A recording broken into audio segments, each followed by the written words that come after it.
Boston گیا تھا پہلی بار. وہاں میں بوسٹن یونیورسٹی میں بوسٹن یونیورسٹی کے اسٹوڈنٹس کے ساتھ اور جو پاکستان کے بارے میں، ساؤتھ ایشیا کے بارے میں، فارن پالیسی کے بارے میں پڑھ رہے ہیں، ان سے میرا ایک انٹریکشن ہوا. پھر اس کے بعد میں ہارورڈ یونیورسٹی گیا تھا.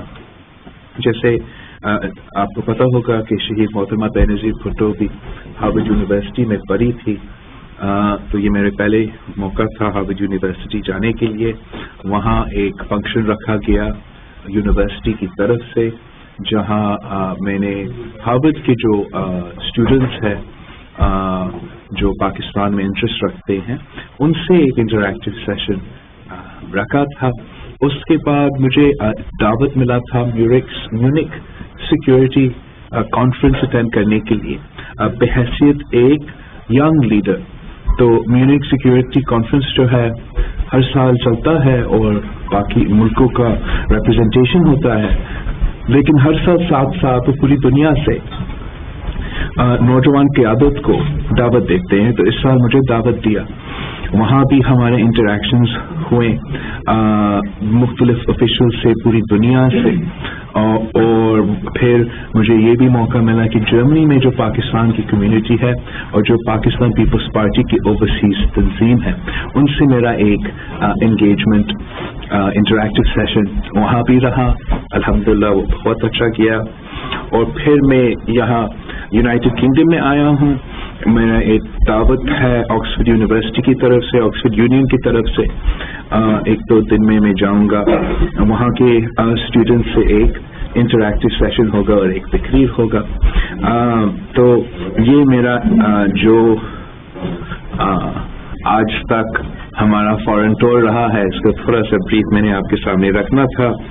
اس کے بعد شاید آپ کو مجھ سے پاکستان کے بارے میں تھوڑا سا آپ سننا چاہیں گے، تو پاکستان کی طرف آ جاتا ہوں. جہاں میں جس سے میں ملتا ہوں، میں پاکستان کی اچھائی کرنے کی کوشش کرتا ہوں. تو اور میں سمجھتا ہوں کہ پاکستان کا ہمارا پورا نظام کا پاکستان کی جمہوریت کا ایک جو بڑا کامیابی ہے وہ یہ ہے کہ ہم نے we've gone through 3 elections, no matter how disputed. ہم 3 elections سے گزرے ہیں. And we've had a peaceful transfer of power now from one elected government to another. اور یہ ایک معمولی بات نہیں ہے، یہ تاریخی کامیابی ہے پاکستان کی جمہوریت کی، پاکستان پیپلز پارٹی کی نظریات.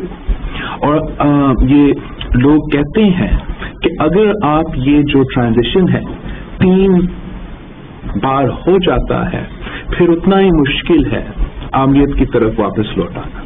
تو یہ پاکستان کی جمہوریت کے لیے ایک بہت بڑا کامیابی ہے، ہمارا سسٹم کے لیے ایک کامیابی ہے. اور ہم اس نظام کی مضبوطی کے لیے آپ جانتے ہو کہ کتنا قربانیاں پاکستان پیپلز پارٹی کی قیادت سے لے کے کارکن تک ہم نے دیا ہے. اور ہم اس سسٹم کو مضبوط کرنے کے لیے اپنا جدوجہد جاری رکھیں گے. ساتھ ہی ساتھ انفارچونیٹلی ہمیں نظر آ رہا ہے پاکستان میں کہ ہمارے جمہوری حقوق پہ، ہمارے انسانی حقوق پہ، ہمارے معاشی حقوق پہ حملے ہو رہے ہیں. وہ ہمارا جو جمہوری سپیس ہے، ہمارا جو ڈیموکریٹک سپیس ہے، وہ سیدھ ہوتا جا رہا ہے. Freedom of expression, freedom of the press کسی بھی ڈیموکریسی کے لیے، کسی بھی سویلائزڈ ملک کے لیے ایک بہت امپورٹنٹ پلر ہوتا ہے، جو ہر ادارہ کو، ہر ایسپیکٹ آف سوسائٹی کو اکاؤنٹیبل رکھتا ہے. اور پچھلے کچھ ٹائم سے، خاص طور پہ الیکشن سے، ہمیں نظر آ رہا ہے کہ پاکستان میں ہمارا ایک بڑا وائبرنٹ میڈیا کا کمیونٹی تھا. اور ہمیں نظر آ رہا ہے کہ اس کمیونٹی پہ ایک سوچا سمجھا سازش کے تحت حملے ہو رہے ہیں. آپ کی جو آزادی ہے، جو آپ نے پاکستان پیپلز پارٹی کے دور میں انجوائے کیے تھے، اس وقت آج نیا پاکستان میں وہ فریڈم آف دا پریس اور فریڈم آف دا اسپیچ نہیں ہے. میں سمجھتا ہوں یہ پاکستان کو، پاکستان کی جمہوریت کو کمزور کر رہا ہے، اور پاکستان پیپلز پارٹی ہر موقع پہ، ہر فورم پہ اس سینسرشپ کو کنڈیم کرتی ہے، اور میرا پورا کوشش ہوگا کہ میں پارلیمان کا فورم کو استعمال کر کے اور ہمارا صوبائی اسمبلی کا فورم کو استعمال کر کے ہم ایسے قوانین پاس کریں جو میڈیا کی آزادی کو تحفظ پہنچاتا ہے، جو اٹیکس آن جرنلسٹ کو پروسیکیوٹیبل بناتے ہیں۔ ہم اسٹیٹ کی طرف سے جو بھی حملے ہوتے ہیں جرنلسٹ پہ اور فریڈم آف دا پریس پہ، ہم ایسے قانون بنانا چاہتے ہیں جہاں اسٹیٹ کی ذمہ داری بنتا ہے کہ آپ نے اس پہ ایف آئی آر کاٹنا ہے، تاکہ we can guarantee the safety and security of journalist in Pakistan. It is one of the most dangerous countries to work as a journalist, and ہمارا ذمہ داری ہوتا ہے ہر پاکستانی شہری کا، ہر جمہوری پسند پاکستانی کا، کہ ہم اپنا فریڈم آف دا پریس کا تحفظ کریں۔ ہمارے جو الیکشنز ہوئے تھے وہ ڈسکریپنسی آپ سب کے سامنے ہے۔ پاکستان پیپلز پارٹی اپنا ایک وائٹ پیپر پر کام کر رہی ہے۔ انشاءاللہ تعالی جب میں پاکستان واپس جاتا ہوں، میں ملک کے عوام کے سامنے پاکستان پیپلز پارٹی کا وائٹ پیپر پیش کروں گا۔ اس لیے یہ میرا پہلا الیکشنز تھے جس میں میں خود لڑ رہا تھا، مگر یہ تو میں نے کافی الیکشنز دیکھا ہوں اپنا زندگی میں، اور بالکل پاکستان کی ہر الیکشن میں دھاندلی کے الزامات لگتے ہیں، اعتراضات ہوتے ہیں، ڈسکرپنسیز ہوتے ہیں، ریگنگ ہوتا ہے، بلیٹنٹ ریگنگ ہوتا ہے۔ لیکن جس قسم کا ریگنگ اس الیکشنز میں ہوا، میں سمجھتا ہوں اتنا کھلے عام ریگنگ کبھی پاکستان کی تاریخ میں نہیں ہوا تھا۔ یہ پہلی بار ہے جب ہمیں 3 دن انتظار کرنا پڑا اپنے ریزلٹس کے لیے۔ لیٹ می ریفریز، میں نے اور دوسرے کچھ لوگوں نے اب 3 دن انتظار کرنا پڑا، کچھ لوگوں کے لیے 2 گھنٹے میں ان کا ریزلٹس سامنے آئے تھے۔ نہ یہ کیسے ممکن ہے کہ اگر میں شہری علاقے سے لڑ رہا ہوں، لاڑکانہ ایک شہری علاقہ ہے، لیاری ایک شہری علاقہ ہے، چلے ملکان تھوڑا سا مشکل علاقہ ہے، مگر وہاں بھی اتنا دیر کیوں لگا، 3 دن کیوں لگے میرے ریزلٹس آنے میں، جب سانگر جیسے علاقہ میں جہاں اچھر و تھر جیسا جگہ ہے، ڈیزرٹ ایریا ہے، اتنا بڑا علاقہ ہے، وہاں کا ریزلٹس 12 بجے تک آتا ہے، مگر میرا ریزلٹس جو ہے میرا تینوں کانسٹیٹیوئنسی سے دن لگتے ہیں مجھے مکمل ریزلٹس ملنے کے لیے۔ آج تک پورے فارم 45 نہیں ملے، اور اتنے کم فارم 45 پہ پولنگ ایجنٹس کا سگنیچرز موجود ہے، تو اس قسم کی ڈسکریپنسیز تو آپ سب کے سامنے ہیں۔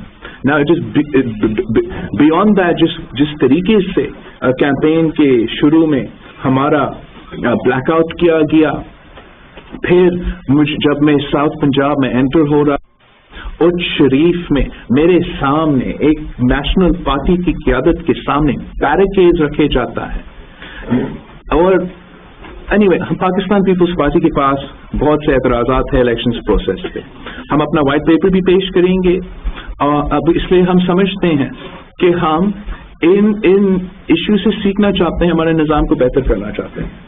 اگر حکومت ہمارے ساتھ دیتے ہے اس کام میں تو اچھی بات ہے، لیکن اگر حکومت دھاندلی کی انویسٹیگیشن سے پیچھے بھاگتی ہے تو پھر یہ ہمیں قبول نہیں ہوگا۔ اس لیے پاکستان پیپلز پارٹی نے ہمیشہ جمہوریت کے لیے اور فری اینڈ فیئر الیکشنز کے لیے جدوجہد کی ہے۔